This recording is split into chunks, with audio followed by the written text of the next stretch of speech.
नमस्कार दोस्तों अगर आप भी रॉयल चैलेंजर्स बैंगलोर और लखनऊ सुपर जायंट्स के बीच खेले गए टाटा आईपीएल के 23वें एवं सबसे रोमांचक महामुकाबले को देखने के बाद खुश हैं, तो हमारी इस वीडियो को दिल से एक लाइक जरूर कीजिए।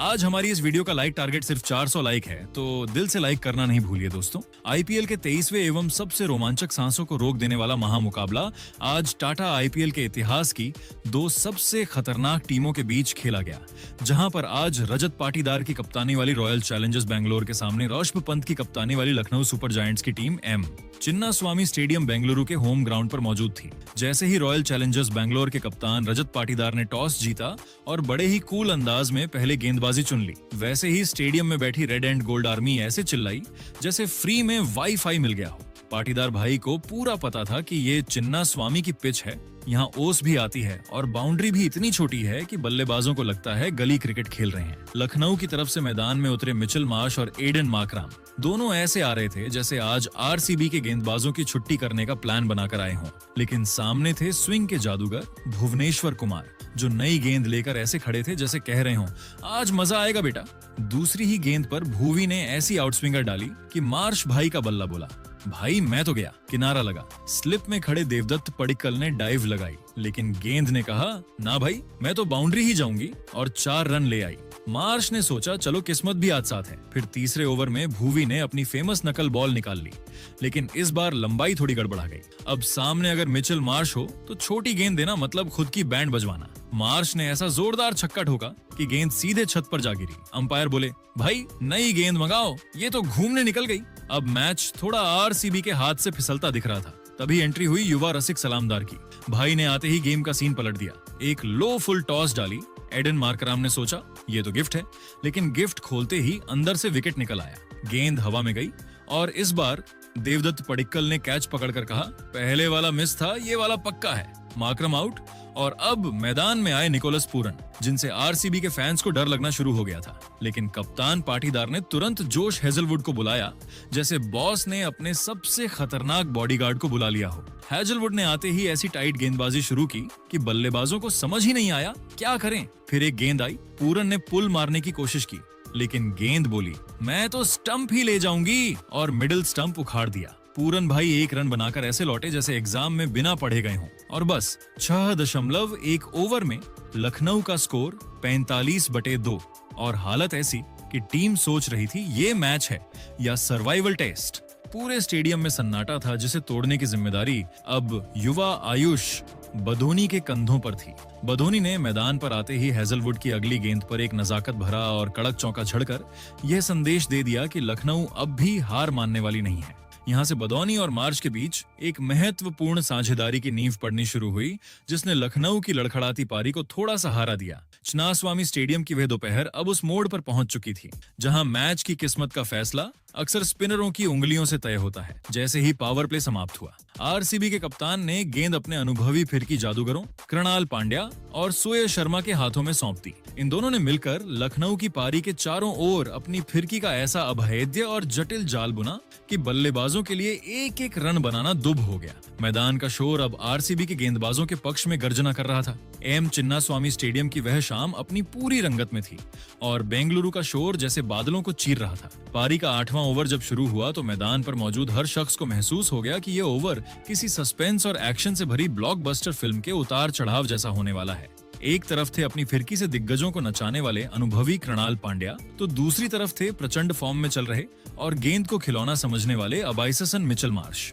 मार्श ने कृणाल की पहली ही कुछ गेंदों पर अपना खूंखार और आक्रामक रुख अपना लिया। उन्होंने एक ही जगह खड़े होकर गेंद को लॉन्ग ऑन के ऊपर से एक भीमकाय फ्लैट जड़ा और अगली ही गेंद पर एक्स्ट्रा कवर की दिशा में एक करारा और गोली की रफ्तार वाला चौका निकालकर आरसीबी के खेमे में हलचल और खलबली मचा दी। स्टेडियम के एक हिस्से में आरसीबी के प्रशंसकों के बीच सन्नाटा छाने लगा था, क्योंकि मार्श अकेले दम पर लखनऊ को रेस में आगे ले जा रहे थे, लेकिन कृणाल पांड्या जैसे मंझे हुए खिलाड़ी इतनी आसानी से हार मानने वालों में से नहीं थे। उन्होंने अपने चेहरे पर कोई शिकन नहीं आने दी और अपनी लाइन लेंथ में बहुत ही सूक्ष्म, लगभग अदृश्य बदलाव किया। उन्होंने गति को थोड़ा कम किया और ऐसी शानदार वापसी की कि मार्श जैसे पावर हिटर को हाथ खोलने का अगला कोई भी मौका नहीं मिला। मैच की असली तबाही और इस पूरे मुकाबले का सबसे बड़ा निर्णायक मोड़ 10वें ओवर की 5वीं गेंद पर देखने को मिला। कृणाल पांड्या ने यहाँ अपनी सर्वश्रेष्ठ रणनीतिक चाल चली। उन्होंने अपनी पिछली कुछ गेंदों के विपरीत एक बहुत ही सटीक और तेज क्विकर डिलीवरी डाली। गेंद हवा को चीरते हुए बिजली की गति से अंदर की ओर आई। मिचेल मार्श 40 रन, जो अब तक चिन्हा स्वामी की पिच पर बड़ी ही सहजता और बेखौफ अंदाज में बल्लेबाजी कर रहे थे, इस बार गेंद की अप्रत्याशित रफ्तार और कोण से पूरी तरह चकमा खा गए। गेंद ने उनके बल्ले का अंदरूनी किनारा लिया और पलक झपकते ही सीधे मिडिल स्टंप में जा घुसी। मार्श का आउट होना लखनऊ सुपर जॉयंट्स के लिए किसी भयानक वज्रपात से कम नहीं था, क्योंकि वे एक ऐसी लय में थे जहां से मैच आरसीबी के हाथ से फिसलता हुआ दिख रहा था। जैसे ही गिल्लियां बिखरी, लखनऊ के डगआउट में मातम भरा सन्नाटा पसर गया और आरसीबी का खेमा खुशी से झूम उठा। लेकिन दोस्तों, चिन्हा स्वामी का ड्रामा और कृणाल पांड्या का जादू अभी खत्म नहीं हुआ था।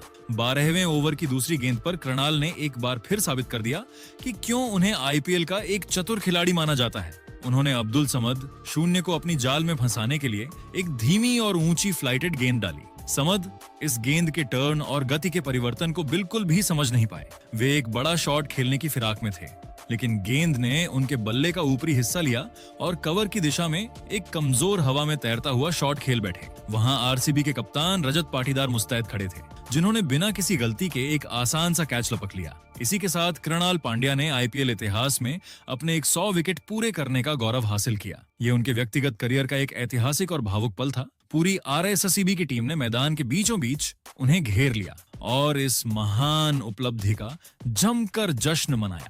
जब 12 ओवरों का खेल समाप्त हुआ तो चिन्नास्वामी का विशाल स्कोरबोर्ड लखनऊ की संघर्षपूर्ण और चुनौतीपूर्ण स्थिति की गवाही दे रहा था। टीम का स्कोर मात्र 90/4 तक ही पहुंच सका था और रन रेट पर आरसीबी के गेंदबाजों का पूरा और कड़ा नियंत्रण था।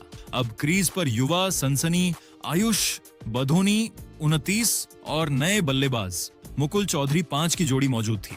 इन दोनों के नाजुक कंधों पर अब अपनी टीम को इस मुश्किल और गहरे भंवर से सुरक्षित निकालने की एक भारी जिम्मेदारी थी।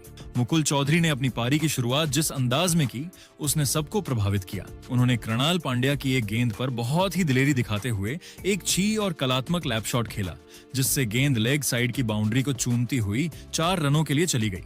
उन्होंने अपना खाता इस शानदार चौके के साथ खोला। दूसरे छोर पर मिस्ट्री स्पिनर सुयश शर्मा ने भी अपनी किफायती और रहस्यमयी गेंदबाजी से लखनऊ के बल्लेबाजों को जैसे जंजीरों में बांध रखा था। उनकी हर गेंद एक नई पहेली की तरह थी। हालांकि आयुष बदोनी ने हार मानने के बजाय संघर्ष का रास्ता चुना। उन्होंने सुयश के खिलाफ अपने कदमों का बेहतरीन इस्तेमाल करते हुए क्रीज से बाहर निकलकर बैक टू बैक 2 शानदार और कड़क चौके जड़े।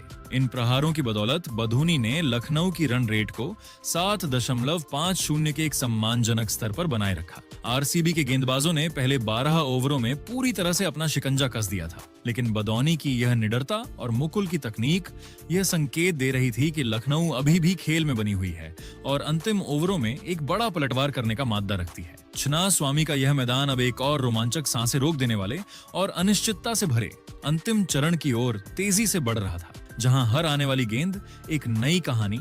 एम चिन्नास्वामी स्टेडियम की वह शाम अब अपने सबसे निर्णायक और रोमांचक मोड़ पर पहुंच चुकी थी। जब पारी के 12 ओवर समाप्त हुए तो लखनऊ सुपर जायंट्स का स्कोर 90/4 था और आरसीबी के गेंदबाजों ने अपनी फिरकी से मेहमान टीम पर पूरी तरह शिकंजा कसा हुआ था। लेकिन असली ड्रामा तो अब शुरू होने वाला था। 13वें ओवर में सुयश शर्मा की फिरकी के खिलाफ मुकुल चौधरी ने अपने इरादे साफ किए। सुयश ने लेग स्टंप पर गेंद डाली और मुकुल ने घुटने टेक कर एक शानदार पैडल स्वीप खेला, जो कीपर को छकाते हुए सीधे फाइन लेग बाउंड्री के पार 4 रनों के लिए चली गई। मुकुल आज अपनी तकनीक और ताकत का बेजोड़ संतुलन दिखा रहे थे। चिन्नास्वामी स्टेडियम की उमस भरी शाम अब अपने सबसे रोमांचक और निर्णायक पड़ाव की ओर बढ़ रही थी। जैसे ही पारी का 14वां ओवर शुरू हुआ, आरसीबी के कप्तान रजत पाटीदार ने अपनी रणनीति बदलते हुए गेंद अपने सबसे अनुभवी स्पिनर कृणाल पांड्या के हाथों में सौंप दी। पाटीदार को उम्मीद थी कि कृणाल अपनी फिरकी से रनों की रफ्तार पर लगाम लगाएंगे, लेकिन युवा मुकुल चौधरी आज किसी और ही इरादे से मैदान पर उतरे थे। कृणाल ने जैसे ही मिडिल स्टंप पर गेंद को थोड़ा हवा में तैरता हुआ फ्लाइटेड छोड़ा,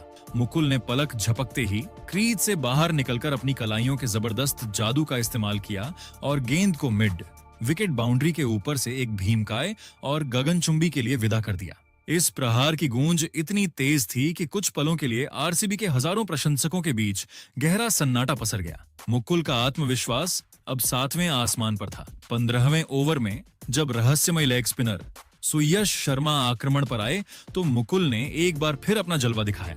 सुयश की एक तेज गुगली को भांपते हुए मुकुल ने घुटने टेके और एक शानदार स्वीप शॉट खेलते हुए गेंद को बाउंड्री के बाहर 4 रनों के लिए भेज दिया। लखनऊ की पारी अब तेजी से रफ्तार पकड़ रही थी और ऐसा लग रहा था कि वे 170 से 180 के स्कोर तक पहुंच जाएंगे। लेकिन तभी 16वें ओवर में रसिक सलामडार ने वापसी का जोरदार बिगुल फूंक दिया। रसिक ने अपनी सबसे घातक और प्रसिद्ध धीमी गेंद स्लोअर वन का जाल बुना, जिस पर फॉर्म में चल रहे आयुष बधोनी 38 रन पूरी तरह चकमा खा गए। बधोनी ने गेंद की गति को पढ़ने में भारी गलती की और शॉट खेलने के प्रयास में गेंद बल्ले का ऊपरी किनारा लेकर हवा में ऊंची टंग गई, जिसे विकेट कीपर जितेश शर्मा ने बड़ी ही एकाग्रता के साथ लपका। बधोनी का आउट होना लखनऊ के लिए 5वां बड़ा झटका था। मैच का सबसे बड़ा नाटकीय और सांसें रोक देने वाला मोड़ 17वें ओवर में आया, जब स्विंग के सुल्तान भुवनेश्वर कुमार अपने अंतिम स्पेल के लिए लौटे। क्रीज पर अब लखनऊ की आखिरी बड़ी उम्मीद और कप्तान रब मौजूद थे। भूवी ने अपनी पहली ही गेंद पर एक सटीक वाइड यॉर्कर डाली, जिसे पंत ने थर्ड मैन की ओर स्लाइस करने की कोशिश की, लेकिन शॉर्ट थर्ड मैन पर खड़े सुयश शर्मा ने अपनी बाईं ओर डाइव लगाने के बावजूद एक बेहद आसान सा कैच टपका दिया। पूरा स्टेडियम अबाक रह गया, लेकिन भूवी ने हिम्मत नहीं हारी। इसी ओवर की 5वीं गेंद पर उन्होंने एक चतुर लो फुल टॉस डाली, जिस पर पंत ने अपनी कलाइयों के प्रचंड जोर से मिड विकेट के ऊपर से एक शक्तिशाली शॉट खेला। गेंद हवा में तेजी से सीमा रेखा की ओर जा रही थी, लेकिन वहां बाउंड्री पर मुस्तैद फील्ड साल्ट ने चीते जैसी फुर्ती दिखाते हुए आगे की ओर लंबी डाइव लगाई और एक अविश्वसनीय हैरतअंगेज कैच लपक कर ऋषभ पंत एक के तूफान को शांत कर दिया। पूरा चना स्वामी स्टेडियम आरसीबी के नारों से कांप उठा। यहां से लखनऊ की पारी पूरी तरह से ताश के पत्तों की तरह चरमरा गई। 18वें ओवर में दुनिया के सबसे सटीक गेंदबाजों में से एक जोश हेजलवुड ने अपनी शॉर्ट गेंदों से बल्लेबाजों को बैकफुट पर धकेला। हालांकि जॉर्ज लिंडे ने उनकी एक गेंद पर एक बहुत ही चीखी और कलात्मक स्कूप शॉट के जरिए चौका बटोरकर अपनी टीम को थोड़ा सहारा दिया, लेकिन 19वां ओवर लखनऊ के लिए किसी प्रलयकारी विनाश से कम नहीं था। भुवनेश्वर कुमार ने अपनी जादुई यॉर्कर और अनुभव का ऐसा प्रदर्शन किया कि लखनऊ के बल्लेबाज शून्य रह गए। भुवी ने पहले जॉर्ज लिंडे साथ को एक धीमी गेंद पर छकाया, जिसका कैच पर टीम डेविड ने बड़ी सफाई से पकड़ा। अगली ही गेंद पर भुवी ने भारत के दिग्गज तेज गेंदबाज मोहम्मद शमी को एक ऐसी सटीक और तेज यॉर्कर डाली कि शमी का डिफेंस पूरी तरह ध्वस्त हो गया और गेंद मिडिल स्टंप को उखाड़कर दूर ले गई। भुवी अब हैट्रिक पर थे और लखनऊ की टीम 8 विकेट गंवाकर संघर्ष कर रही थी। पारी का अंतिम ओवर एक बार फिर रसिक सलामडार लेकर आए। मुकुल चौधरी ने पहली ही गेंद पर रसिक की गति को भांपा और उसे लॉन्ग ऑन के ऊपर से एक विशाल और गगनचुंबी झड़कर दर्शकों का मनोरंजन किया, लेकिन रसिक ने अगली ही गेंद पर वह वापसी की, जिसने लखनऊ की उम्मीदों को मिट्टी में मिला दिया। उन्होंने एक आग उगलती सटीक यॉर्कर डाली, जिसने मुकुल चौधरी 39 के स्टंप्स बिखेर दिए और उनके जुझारू संघर्ष का अंत किया। ओवर की अंतिम गेंद पर रसिक ने आवेश खान को भी इसी अंदाज में बोल्ड कर लखनऊ की पूरी पारी को मात्र 146 रनों के स्कोर पर समेट दिया। लखनऊ सुपर जॉइंट्स ने अपने आखिरी 8 ओवरों में मात्र 56 रन जोड़कर अपने 6 बेशकीमती विकेट गंवा दी। रॉयल चैलेंजर्स बेंगलुरु के गेंदबाजों विशेषकर भुवनेश्वर कुमार 3 विकेट और रसिक सलामडार 4 विकेट ने चना स्वामी के सपाट मैदान पर अपनी सटीक गेंदबाजी का लोहा मनवाया। 147 रनों का यह छोटा लक्ष्य अब कागजों पर तो आरसीबी के लिए बेहद आसान लग रहा था। चना स्वामी स्टेडियम की वह शाम इतिहास के पन्नों में दर्ज होने के लिए पूरी तरह तैयार थी, जब रॉयल चैलेंजर्स बेंगलुरु की ओर से फील्ड साल्ट और किंग विराट कोहली ने पारी का आगाज करने के लिए मैदान पर कदम रखा तो पूरे स्टेडियम का शोर किसी ज्वालामुखी के फटने जैसा था। हर किसी की नजरें किंग कोहली पर टिकी थीं, जो आज एक अलग ही तेवर और मिशन के साथ क्रीज पर उतरे। लखनऊ की ओर से पारी का दूसरा ओवर लेकर आए युवा और बेहद तेज गेंदबाज प्रिंस यादव अपनी सटीक गति और उछाल के लिए जाने जाते हैं, लेकिन आज उनका सामना दुनिया के सबसे महान बल्लेबाज से था। कोहली ने आते ही अपनी क्लास दिखानी शुरू कर दी, लेकिन इसी बीच आरसीबी को पहला बड़ा और करारा झटका लगा। प्रिंस यादव की एक गति से भरी शॉर्ट लेंथ गेंद पर फील्ड सॉल्ट ने पुल शॉट खेलने का जोखिम भरा प्रयास किया, मगर गेंद की अतिरिक्त रफ्तार ने उन्हें पूरी तरह चकमा दे दिया। सॉल्ट के बल्ले को छकाती हुई गेंद सीधे ऑफ स्टंप से जा टकराई और गिल्लियां बिखर गईं। सॉल्ट के आउट होने के बाद मैदान पर देवदत्त पडिक्कल आए। पडिक्कल और कोहली की इस जोड़ी ने बड़ी ही सूझबूझ के साथ पारी को आगे बढ़ाया और देखते ही देखते दूसरे विकेट के लिए 50 रनों की एक महत्वपूर्ण साझेदारी पूरी कर ली। इस दौरान कोहली ने प्रिंस यादव के एक ही ओवर में 4 शानदार और कड़क चौके झड़कर लखनऊ के पूरे गेंदबाजी आक्रमण को तहस नहस कर दिया। कोहली कभी कदमों का इस्तेमाल कर गेंद को मिड ऑफ के ऊपर से हवाई रास्ते बाउंड्री के पार भेजते, तो कभी अपनी जादुई कलाइयों के इस्तेमाल से गेंद को फाइन लेग की दिशा में मोड़कर दर्शकों को मंत्रमुग्ध कर देते। तीसरे ओवर में अनुभवी मोहम्मद शमी के खिलाफ भी कोहली का जलवा बरकरार रहा। उन्होंने शमी की गेंदों पर लगातार 2 जादुई चौके जड़े। मैच में रोमांच और आक्रामकता तब और भी बढ़ गई जब 5वें ओवर में स्पिनर दिग्विजय सिंह राठी को मोर्चे पर लगाया गया। कोहली ने राठी की एक छोटी गेंद को भांपने में कोई गलती नहीं की और बैकफुट पर जाकर एक भीमकाय और गगनचुंबी जड़ दिया। वह शॉट इतना शक्तिशाली था कि गेंद सीधे स्टैंड्स में जाकर गिरी और छना स्वामी के प्रशंसकों की खुशी का ठिकाना नहीं रहा। हालांकि लखनऊ ने संघर्ष जारी रखा और आवेश खान ने अपनी एक सटीक शॉर्ट पिच गेंद पर देवदत्त पडिक्कल को अपने जाल में फंसा लिया। पडिक्कल पुल शॉट खेलने के प्रयास में गेंद की लंबाई को सही से नहीं पढ़ पाए और डीप बैकवर्ड स्क्वायर लेग पर तैनात फील्डर को एक आसान कैच दे बैठे।